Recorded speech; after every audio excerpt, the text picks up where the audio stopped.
Hi everyone, कैसे हैं आप सभी। मेरा नाम है निकिता सिंह और स्वागत है आप सभी का हमारे इस एकमात्र CUET के हिंदी मीडियम चैनल पर। आज मैं अपने सभी बच्चों के लिए लेकर के आई हूँ एक बहुत ही इंपॉर्टेंट इन्फॉर्मेशन, क्योंकि आप लोग पूछ रहे थे कि मैम ये CUET के बारे में प्लीज़ हमें बताइए ना कि ये क्या है। अभी तक तो देखो हिंदी मीडियम के बच्चों में ना अवेयरनेस भी नहीं है, यानी कि वो लोग अभी तक ढंग से जानते भी नहीं है कि CUET एक्चुअल में है क्या। मेरे पास इतने सारे कॉल्स आए, मेरे पास इतने सारे ईमेल्स आए, मेरे पास इतने सारे टेक्स्ट आए, सब ये पूछ रहे थे कि मैम CUET है क्या, कैसे तैयारी करनी है, कब तैयारी करनी है। तो मैंने उन सभी के ऊपर एक वीडियो ही बना डाली कि भैया देखिए क्या है CUET, क्यों है CUET जरूरी, कब और कैसे CUET की तैयारी हम लोग करें। तो इसी के बारे में आज आपको पूरी कंप्लीट इन्फॉर्मेशन, संपूर्ण जानकारी आपको मिलने वाली है। तो ये जल्दी से हम लोग वीडियो जो है 15 मिनट में खत्म करेंगे, आपको पूरी जानकारी देते हुए।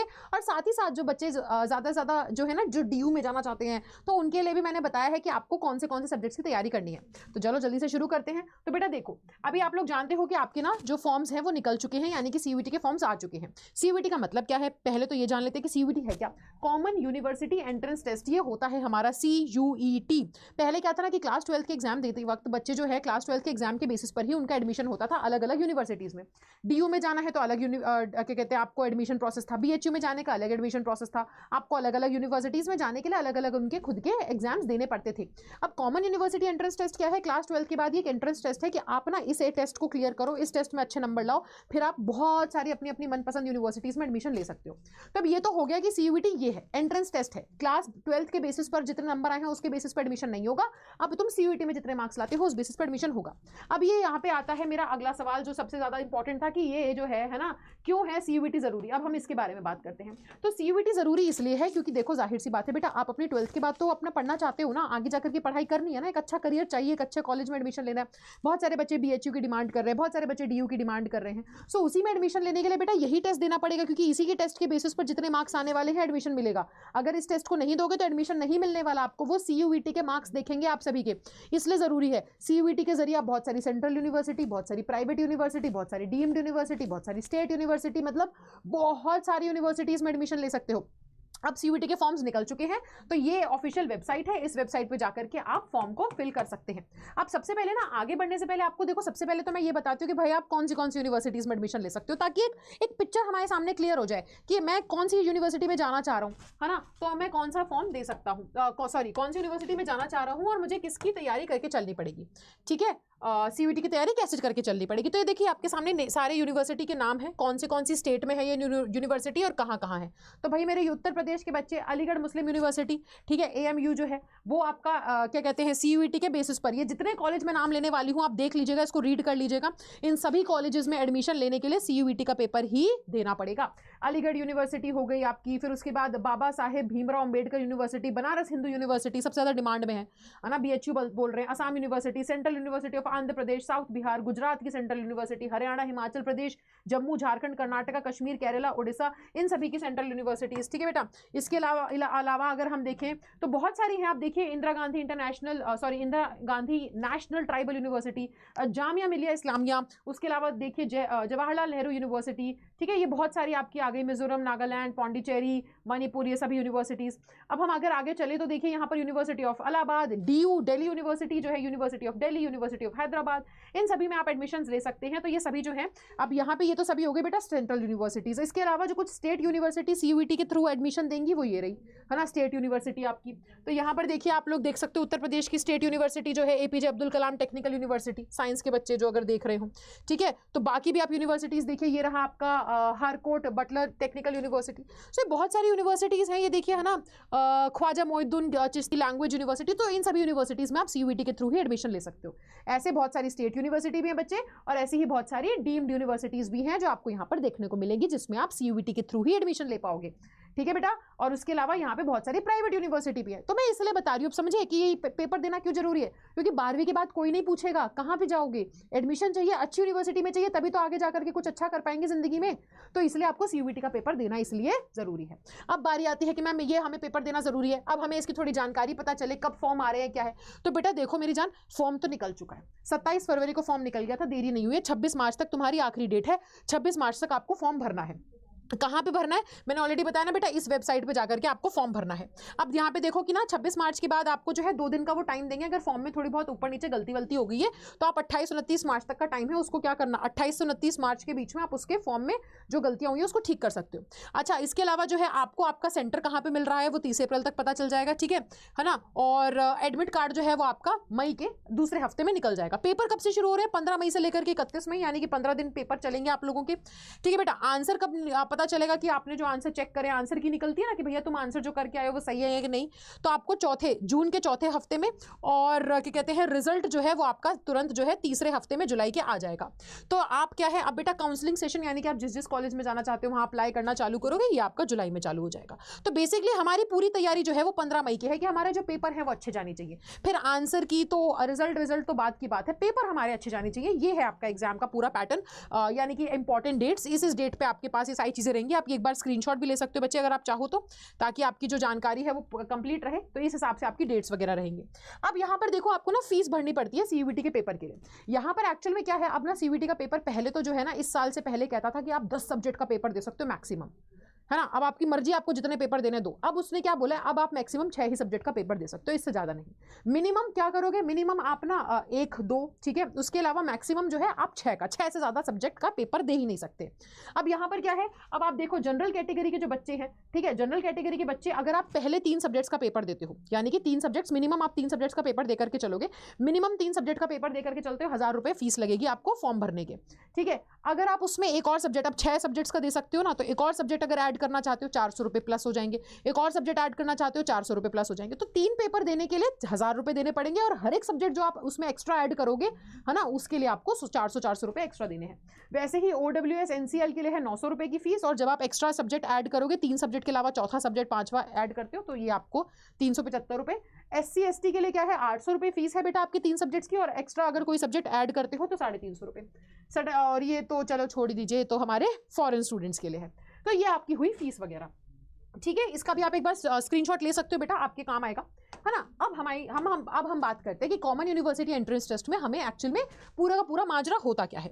बेटा देखो, पूरा माजरा ये है कि एक्चुअल में एग्जाम के बारे में थोड़ी सी जानकारी पा लेते हैं, जिन बच्चों को बिल्कुल भी जानकारी नहीं है, क्योंकि अब समझ गए हो पेपर कितना जरूरी है। तो हम इस बारे में बात कर लेते हैं कि पेपर इतना जरूरी है तो पेपर होगा कैसे, थोड़ी जानकारी रहे। पेपर ना हाइब्रिड मोड पे होने वाला है। इससे पहले पता है 2024 का जो पेपर है ये हाइब्रिड मोड में होगा, यानी कि अब आप कंप्यूटर कुछ तो पेपर आप कंप्यूटर पे दोगे, कुछ पेपर आप, जैसे आपकी आंसर शीट आती है ना, क्वेश्चन पेपर आता है ना, उस हिसाब से पेन एंड पेपर के थ्रू आप आंसर करोगे। अब यहाँ पे पहले क्या होता था, पहले सारे जो पेपर है ना आप लोगों को ऐसे सेंटर पे भेजा जाता था जहाँ पे बहुत सारे कंप्यूटर होते थे, कंप्यूटर पे क्वेश्चन पेपर दिखता था, कंप्यूटर पे ही हमको टिक करना होता था आंसर को। अब क्या हो गया है ना, अब जो बहुत सारे बच्चे हैं जो कि छोटे छोटे जिलों से आते हैं, जहाँ पे आसपास कंप्यूटर की इतनी सुविधा नहीं है या इंटरनेट की इतनी अच्छी सुविधा नहीं है, तो उन लोगों को अब ना पेन और पेपर का भी दे दिया है अलाउंस कि आप क्या कर सकते हो कि अब आप ना पेन और पेपर के थ्रू भी एग्जाम दे सकते हो। तो यानी कि आपका एग्जाम, ठीक है, कुछ कंप्यूटर बेस्ड भी होगा, कंप्यूटर पे भी एग्जाम होगा, और कुछ पेन और पेपर पे भी होगा। अब पेपर आता कैसे बेटा, अब सबसे बढ़िया बात यह है कि पेपर आता है MCQ, बहुविकल्पीय, यानी कि आपके पास एक क्वेश्चन 4 ऑप्शन आएंगे, सही ऑप्शन को टिक करना है। अब होता क्या है माध्यम, अब देखो मैंने हिंदी और इंग्लिश लिखा है, वैसे तो माध्यम बहुत सारे हैं, 13 भाषाओं में आप पेपर दे सकते हो, लेकिन माध्यम क्या है, देखिए जाहिर सी बात है, माध्यम का समझो कि किस भाषा में पेपर दोगे। यहाँ पे सबसे बड़ा एक कंफ्यूजन आता है बच्चों का कि मैम अगर हमने इंग्लिश सब्जेक्ट को चुन लिया तो हमारा क्या पेपर पूरा का पूरा इंग्लिश में आएगा। नहीं बेटा, इंग्लिश एक सब्जेक्ट है, उसका पेपर देना अलग बात होती है, लेकिन माध्यम आप चुन रहे हो तो ये माध्यम क्या है, अगर आप हिंदी माध्यम के बच्चे हो, यानी कि आपने पूरी 12वीं तक पढ़ाई हिंदी में करी है, आपने फिजिक्स केमिस्ट्री बायो, या फिर आपने आर्ट्स में geography history political science economics, आपने सभी कुछ हिंदी में पढ़ा है, आप हिंदी माध्यम अपने अगर क्या करते हो, अपने अगर फॉर्म में चुनते हो तो आपका पूरा पेपर हिंदी भाषा में ही आएगा, आप हिंदी में ही दोगे, है ना। लेकिन इंग्लिश की जो पढ़ाई है, इंग्लिश का पेपर तो आप इंग्लिश में ही दोगे, जैसे आप क्लास 12th में करते थे। क्लास 12th में इंग्लिश का पेपर तो मेरे जान इंग्लिश में ही देते थे ना, बाकी तो सब्जेक्ट्स आप करते थे हिंदी में, है कि नहीं। तो यही आपके साथ होने वाला है, इसको ध्यान से फॉर्म फिल करते वक्त ध्यान देना, ये बदल नहीं सकता है। अगर माध्यम चुन लिया हिंदी तो हिंदी ही माध्यम में पेपर आएगा, हिंदी माध्यम चुनना, हिंदी के बच्चे हिंदी माध्यम को चुने, और उसमें सब्जेक्ट अगर इंग्लिश लेना चाहते हैं इंग्लिश सब्जेक्ट ले लें। सिलेबस क्या होता है इस पूरे पेपर का, तो देखो इसमें ना आप एक लैंग्वेज का पेपर देते हो, लैंग्वेज यानी कि आप कोई भी भाषा, अधिकतर बच्चे जो है हिंदी या इंग्लिश में से चुनते हैं, या तो हिंदी का पेपर देते हैं भाषा में, या फिर इंग्लिश का पेपर देते हैं, या फिर आप दोनों का पेपर भी दे सकते हो। डोमेन सब्जेक्ट्स कौन से हैं बेटा? ये वो सब्जेक्ट्स हैं जो आपने क्लास 12th में पढ़े थे, यानी कि एक साइंस के बच्चे ने फिजिक्स केमिस्ट्री बायो में से कुछ पढ़ा होगा, आर्ट्स के बच्चे ने इकोनॉमिक्स आर्ट्स में आपका ज्योग्राफी हिस्ट्री वगैरह में से कुछ पढ़ा होगा। तो ये वही सब्जेक्ट्स हैं जो आपके क्लास 12th में पढ़े गए थे। एक होता है जनरल टेस्ट जिसमें आपके रीजनिंग वगैरह करंट अफेयर्स वगैरह ये सब पूछा जाता है। अब लैंग्वेज के लिए ना आपका पेपर कैसा आता है बेटा? आपको ना 50 क्वेश्चन दिए जाते हैं जिसमें से आपको 40 क्वेश्चन करने होते हैं 45 मिनट के अंदर, ठीक है ना? हर एक सवाल जो होता है वो कितने का रहता है? हर एक सवाल आपका 5 नंबर का होता है। तो आप 40 क्वेश्चन करोगे यानी कि आपका 200 नंबर का पेपर बनेगा, ठीक है ना? अब क्या होता है, बाकी सभी सब्जेक्ट्स जो टेक्निकल सब्जेक्ट्स हैं, साइंस के बच्चों की बात कर रही हूँ ज्यादातर मैं यहाँ पर, और जनरल टेस्ट की बात कर रही हूँ। तो जनरल टेस्ट के लिए और साइंस के बच्चे जैसे टेक्निकल पेपर है ना, केमिस्ट्री वगैरह मैथ्स वगैरह देने वाले, उसके लिए आपको 45 नहीं 60 मिनट यानी 1 घंटे का टाइम मिलेगा, ठीक है बच्चे? तो ये तो है बेसिकली तुम्हारा पेपर वेपर कैसे बनता है, क्या सब्जेक्ट पेपर के लिए पढ़ने हैं, है ना? कैसे कैसे एग्जाम होगा, लिखने को आएगा या टिक मार्क करने को आएगा, ये सारी चीजें हो गई, ठीक है? अब इसके बाद आपको यहां पर ध्यान देना है कि आपके सब्जेक्ट कॉम्बिनेशन क्या होने चाहिए, यानी कि मैम मेरे पास कुल मिलाकर के टोटल मैं 6 सब्जेक्ट का पेपर दे सकता हूं, पर मैं कितने का दूं? 6 के 6 का ही दूं क्या, है ना? तो बेटा सबसे पहले मैं आपको ये बताना चाहती हूँ कि आप अपना टारगेट ढूंढो। आपको दिल्ली यूनिवर्सिटी में जाना है, बीएचयू में जाना है, किस में जाना है? अब मैं ये कहूंगी कि एक ही यूनिवर्सिटी को टारगेट मत करो, मैं तो कहूंगी आप बहुत सारी यूनिवर्सिटीज टारगेट करो। आप डीयू भी लेकर के चल सकते हो दिमाग में, बीएचयू भी लेकर के चल सकते हो। भाई नहीं मिला बीएचयू, डीयू कोई बुरा ऑप्शन थोड़ी है, डीयू में चले जाना, है ना? तो आपके पास बहुत सारी यूनिवर्सिटीज का टारगेट होना चाहिए। अब यहाँ पे क्या है, मैक्सिमम सरकार कह रही है भाई तुम मैक्सिमम 6 सब्जेक्ट्स जो है ना, सरकार कह रही हो, मैं एनटीए कह रहा है कि मैक्सिमम 6 सब्जेक्ट का पेपर दे सकते हो, उसके अलावा तुम जितना चाहो उतने पेपर का सब्जेक्ट दे सकते हो। लेकिन आप ऐसे अपना सब्जेक्ट को कॉम्बिनेशन बना करके चलो कि मैं अगर ये या ये पेपर देता हूं तो इस पेपर को देने से मेरी मैक्सिमम जो है ना यूनिवर्सिटीज में एडमिशन हो जाए। यानी कि अगर मैंने ये कॉम्बिनेशन बनाया कि मैं एक लैंग्वेज कोई भी एक भाषा का पेपर दूंगा, इंग्लिश भाषा का मान लिया, या मैं एक जनरल टेस्ट दूंगा, तो इन 2 पेपर के देने से मेरे किस किस यूनिवर्सिटी में एडमिशन हो रहा है। तो यहाँ पे देखो यूनिवर्सिटी का खुद भी क्राइटेरिया होता है, आपको चेक करना पड़ेगा। आज मैं आपको दिल्ली यूनिवर्सिटी का क्राइटेरिया बताने वाली हूँ। अगर बच्चे जो है मेरे बीएचयू की भी डिमांड करते कि मैम बीएचयू का भी क्राइटेरिया बताइए, मैं अगली वीडियो में बताऊंगी, कमेंट सेक्शन में आप लोग जो है कमेंट्स भर देना, ठीक है? अब दिल्ली यूनिवर्सिटी में क्या है, दिल्ली यूनिवर्सिटी के अगर मैं हिसाब से बताऊं तो भैया देखो हर एक यूनिवर्सिटी अलग अलग क्राइटेरिया रखती है। दिल्ली यूनिवर्सिटी कहती है कि मुझे जनरल टेस्ट का एग्जाम चाहिए ही नहीं, है ना, सिवाय कुछ कोर्सेज के, लेकिन जनरली जो है मेरे को कुछ जनरल टेस्ट का तो पेपर दो ही मत। दिल्ली यूनिवर्सिटी कहती है कि आपको लैंग्वेज देनी पड़ेगी, कोई भी एक लैंग्वेज चुन लो, आपके पास बहुत सारी लैंग्वेजेस हैं, ठीक है? 33 है, 33 लैंग्वेजेस हैं, उसमें से आप कोई सा भी लैंग्वेज चुन लो, है ना? अधिकतर बच्चे इंग्लिश या हिंदी ही चुनते हैं, तो इसमें से आप कोई सी भी लैंग्वेज का पेपर दे दो। फिर उसके बाद आपको 3 डोमेन देने पड़ेंगे, है ना? 3 डोमेन जो आपको देने हैं वो होने चाहिए जो आपने ऑलरेडी किस में कर रखे हैं, जो आपने ऑलरेडी पढ़ रखे हैं क्लास 12th के अंदर। अब अगर किसी बच्चे ने साइंस में फिजिक्स केमिस्ट्री मैथ्स पढ़ा है, वो सोच रहा है सीयूईटी के पेपर में मैं क्या करता हूँ, डीयू में एडमिशन लेना है, सीयूईटी के पेपर में मैं आसान सब्जेक्ट चुन लेता हूँ, जैसे कि मैंने थोड़ा बहुत चुन लिया इकोनॉमिक्स वैसे आसान नहीं होता, मैंने हिस्ट्री वगैरह ये सब सब्जेक्ट चुन लिए, तो डीयू आपको रिजेक्ट कर देगा। वो बोलेगा भाई सीयूईटी, तुम एडमिशन लेने के बाद कॉलेज में कोई भी कोर्स करो, तुम साइंस के बच्चे हो आर्ट्स का कोर्स करना है करो, तुम आर्ट्स के बच्चे हो साइंस का कोर्स करना है करो, लेकिन सीयूईटी का पेपर तुम उसी सब्जेक्ट में दोगे, तुम एक तरीके से 12वीं का ही बच्चा मानो अपने आप को। 12वीं में आपने जो सब्जेक्ट पढ़े बेटा उसी का एग्जाम दे सकते हो ना, कॉलेज में जाके आप कुछ भी करो, कोई भी सब्जेक्ट कोई भी कोर्स कुछ भी करो, लेकिन पेपर आप जो सीयूईटी का दे रहे हो 12वीं में जो सब्जेक्ट्स पढ़े हैं, दिल्ली यूनिवर्सिटी कहती है वही सब्जेक्ट्स में मान्यता मिलेगी, उन्हीं सब्जेक्ट्स को देना पड़ेगा। तो अब यहाँ पे क्या है, हर एक कॉलेज का क्राइटेरिया अलग है। जैसे कि क्या होता है, जैसे कि बीएचयू कहते हैं कि भाई मैं तो नहीं मानूंगा, मेरे को तो लैंग्वेज चाहिए और जीटी का एग्जाम तुम्हें देना ही देना पड़ेगा, मेरे कॉलेज में एडमिशन लेने के लिए जनरल टेस्ट और लैंग्वेज का पेपर देना ही देना पड़ेगा। वो डोमेन को इतना ध्यान नहीं देता है सिवाय कुछ कोर्सेज के। तो इसलिए अब आपको समझना पड़ेगा कि बेस्ट कॉम्बिनेशन क्या है, मैं कौन से ऐसे एग्जाम देकर के चलूं, है ना, कौन से एग्जाम देना चाहिए मुझे, ताकि मैं ये 3 या ये 4 या ये 5 या ये 6 अगर पेपर दे देता हूं तो मेरे डीयू बीएचयू जेएनयू सभी कॉलेजेस में जाने के चांसेस बराबर बन जाएं, ठीक है? तो अब यहाँ पर देखो, अगर पूरे 6 के 6 पेपर देना चाहते हो तो एक लैंग्वेज 4 डोमेन और 1 जीटी, या फिर 2 लैंग्वेज और 4 डोमेन दे दिए, जीटी का पेपर मत दो, है ना, रहने दो, या फिर 2 लैंग्वेज 3 डोमेन 1 जीटी, या फिर सिंपल सा क्या है, सिंपल सा अगर आप देखो, जैसे कि अगर हम बीएचयू वगैरह में बात करें तो 1 लैंग्वेज कोई भी भाषा, इंग्लिश का पेपर दे दिया, एक कोई भी तुमने अगर जैसे कोई बच्चा हिंदी ऑनर्स करना चाहता है तो एक हिंदी लैंग्वेज चुन ली, डोमेन आपने चुन लिया, कोई भी एक भाषा जो कोई भी एक सब्जेक्ट जो क्लास 12th में पढ़ा था उसका पेपर दे दिया, और एक जनरल टेस्ट दे दिया। तो ये कॉम्बिनेशन आपको उस हिसाब से बनाना पड़ेगा। अब यहाँ पर आप बोलोगे मैम ये तो बहुत बड़ा काम है, ये हम अकेले कैसे करें, इसमें तो हमें गाइडेंस चाहिए। तो बेटा आज मैं आपको डीयू की गाइडेंस करने आई हूँ, गाइडेंस देने के लिए आई हूँ। मैं आपको बताती हूँ कि दिल्ली यूनिवर्सिटी में आप लोग एडमिशन लेना चाहते हो तो आपको क्या करना है। देखो दिल्ली यूनिवर्सिटी सबसे पहले कहता है कि भैया क्लास 12th पास होनी चाहिए, तुम्हारी क्लास 12th पास नहीं हुई है तो हम नहीं मानेंगे, तो सबसे पहले आपको क्लास 12th पास करनी है। अब दिल्ली यूनिवर्सिटी क्या कहता है कि आपने जो क्लास 12th में सब्जेक्ट्स पढ़े थे वही सब्जेक्ट का पेपर सीयूईटी में दे सकते हो। हम ये मना नहीं कर रहे कि तुमने अगर आर्ट्स का बच्चा है, यानी कि मान लो कि मेरी कोई स्टूडेंट है सिमरन, सिमरन कह रही है कि मैम मैं तो आर्ट्स की हूँ, मैंने क्लास 12th में आर्ट्स से पढ़ाई करी है, लेकिन मैं आगे जाकर के बीएससी करना चाहती हूँ कंप्यूटर साइंस में। तो अगर वो बेटा कंप्यूटर साइंस करना चाहती है कोर्स, वो कर सकती है कॉलेज में जाकर के। कॉलेज में आप कोई भी कोर्स ले सकते हो, आप अपने फॉर्म में डाल दीजिएगा। CUET का पेपर तुम कंप्यूटर साइंस अगर तुमने 12वीं में नहीं पढ़ी तो उसका पेपर नहीं दे सकते। CUET में वही ये पेपर है, ये वही पेपर देना पड़ेगा, इसमें वही सब्जेक्ट्स चुनने पड़ेंगे जो 12वीं में पढ़े थे। अगर 12वीं में आर्ट्स के बच्चे हो तो आर्ट्स के सब्जेक्ट अपने हिस्ट्री ज्योग्राफी में से और पॉलिटिकल साइंस सोशियोलॉजी इकोनॉमिक्स में से चुनेंगे। अब क्या होता है, दिल्ली यूनिवर्सिटी कहते हैं कि एक लैंग्वेज देनी जरूरी है। अब हिंदी देनी है हिंदी दे लो, इंग्लिश देनी है इंग्लिश दे लो, ठीक है, पर एक लैंग्वेज देना ये आपके लिए जरूरी है, कंपलसरी है। डोमेन वो क्या कहता है, डोमेन कहता है कि यार आपको डोमेन यानी कि ये क्लास 12th के सब्जेक्ट्स हैं, ये आपको आपके कोर्स के हिसाब से चुनने पड़ेंगे। और जनरल टेस्ट भी वो कहता है कि वैसे तो मैं लेता नहीं हूँ जनरल टेस्ट, लेकिन किसी किसी कोर्सेज में लेता हूँ, कोर्स के हिसाब से आपको देखना पड़ेगा कि दूं या ना दूं पेपर। अब सबसे ज़्यादा डिमांड में कोर्सेज कौन से, मेरे बहुत सारे स्टूडेंट्स हैं जो मेरे से पूछ रहे थे। एक बच्ची है सुरभि का मैसेज आया था कि मैम मेरे को BA इंग्लिश ऑनर्स करना है, BA इन इंग्लिश यानी कि इंग्लिश ऑनर्स मुझे करना है, तो मुझे उस कोर्स के लिए क्या तैयारी करनी चाहिए और मुझे कौन से सब्जेक्ट्स लेने चाहिए। तो बेटा अगर जो इंग्लिश ऑनर्स, खास तौर पर मैं इंग्लिश की टीचर हूँ तो मैं खास तौर पर आपको बताना चाहूँगी, अगर इंग्लिश ऑनर्स करना है बहुत बढ़िया चॉइस है, बहुत डिमांड में है ये कोर्स, बहुत सारा इसमें करियर आगे बहुत अच्छा बन सकता है, आप मुझे ही देख पा रहे हो, है ना। तो इंग्लिश ऑनर्स अगर आप करना चाहते हो तो आपको लैंग्वेज में इंग्लिश ही चुनना पड़ेगा मेरी जान, आप इसके अलावा ना चुने, आपको लैंग्वेज में इंग्लिश को ही चुनना पड़ेगा। उसके अलावा कोई भी 3 डोमेन दे सकते हो, ठीक है। अब डोमेन यानी कि क्लास 12th के सब्जेक्ट्स हैं, डोमेन का मतलब क्या है, क्लास 12 के सब्जेक्ट्स। अब दिल्ली यूनिवर्सिटी ने ना क्लास 12 के सब्जेक्ट्स को 2 तरीके से बांट दिया है, एक है B1 यानी कि B1 लिस्ट में क्या है, क्लास 12th के आधे सब्जेक्ट्स हैं, और B2 लिस्ट में क्या है, क्लास 12th के बाकी सभी सब्जेक्ट्स हैं। तो B1 में से आपको 2 सब्जेक्ट्स चुनने हैं और एक B2 में से चुनना है। तो आपको यानी कि कुल मिलाकर के क्लास 12 के 3 सब्जेक्ट्स का पेपर देना है और एक लैंग्वेज, तो 4 पेपर आपको क्या करने पड़ेंगे, इंग्लिश ऑनर्स के लिए देने पड़ेंगे।